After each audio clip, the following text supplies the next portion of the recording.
Terukir sejarah siang dan malam.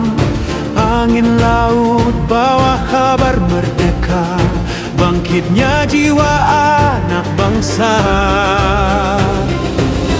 Tanah Aceh penuh cerita, darah syuhada jadi saksi nyata. Langkah berani takkan terhenti demi maruah tanah sendiri.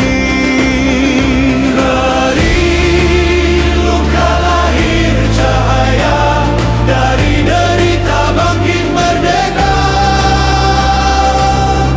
4 Desember 76, itulah hari kemerdekaan kita.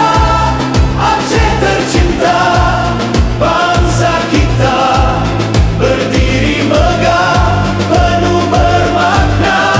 4 Desember jadi saksi, suara rakyat takkan mati.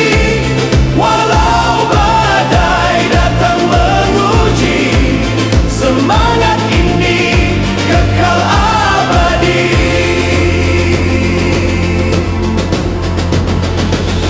Dari gunung sampai ke pantai, doa rakyat tak pernah terlerai. Sejarah lama terus bernyawa dalam jiwa generasi muda.